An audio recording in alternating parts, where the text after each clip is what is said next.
बिस्मिल्लाहिर्रहमानिर्रहीम। अस्सलाम वालेकुम। कैसे हैं आप सब? I hope you all will be doing well.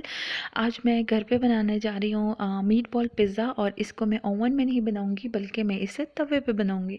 तो मैंने सोचा कि मैं आपके साथ भी शेयर कर सकती हूँ कि आप घर पे कैसे जो है ना इतना यम्मी पिज़्ज़ा इतनी आसानी से बना सकते हो। तो इसके लिए सबसे पहले तो कीमा लिया है मैंने, अनियन पेस्ट लिया है, जिंजर गार्लिक पेस्ट लिया है, ज़ीरा, धनिया, रेड चिली पाउडर और हल्दी लिए। इन सबको मिक्स भी कर लूँगी। साथ ही मैंने एक बाउल में यीस्ट और चीनी और थोड़ा सा पानी डाल के इसको रख दिया है, और मैंने मीट बॉल्स जो है ना वो बना दिए हैं, और इसको साइड पर रख देना है। एंड देन आपने देखना है कि यीस्ट जो है ना वो फ्रेश है कि नहीं। ये जो फूल गया ना, ये निशानी है कि आपके यीस्ट बिल्कुल फ्रेश है। और जो मीट भी बॉल्स बना के रखे थे उनको मैंने अच्छे तरीके से फ्राई कर दिए हैं। इसमें अब कोई कसर नहीं रही, अच्छे तरीके से पके हुए हैं।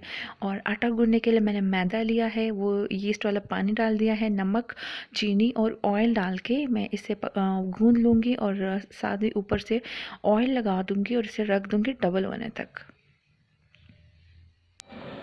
ये देख सकते हैं कि हमारा आटा जो है ना वो डबल हो चुका था, तो मैंने इसे पेड़ा निकाल के रख दिया है, और इसकी मैंने रोटी भी बना दी। और इस रोटी को अपने उठा के तवे के ऊपर डालना है, और फोक की मदद से इस तरह से छोटे छोटे होल्स करने हैं, ताकि जो रोटी है वो अंदर तक अच्छे तरीके से पक जाए, कच्ची ना रहे।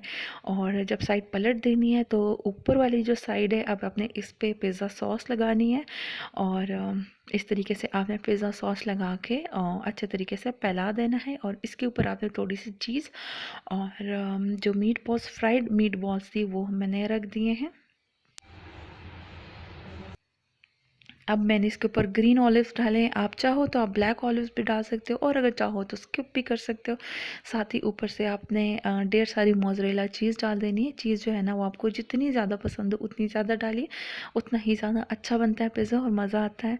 और साथ ही मैंने ऑरिगेनो पाउडर जो है ना वो ऊपर से स्प्रिंकल कर दिया है, और इसे मैं थोड़ी देर के लिए पकाऊंगी और थोड़ी देर के लिए ढक दूँगी किसी भी ढक्कन से। और जब थोड़ी देर के बाद ढक्कन उठाएंगे तो आपका यम्मीएस्ट पिज़्ज़ा बिल्कुल तैयार है। और आई होप आपको पसंद आया होगा। अगर आपको पसंद आए तो मुझे ज़रूर कमेंट सेक्शन में बताइएगा। Thank you so much for watching my video. Please like, share and subscribe. अल्लाह हाफिज़।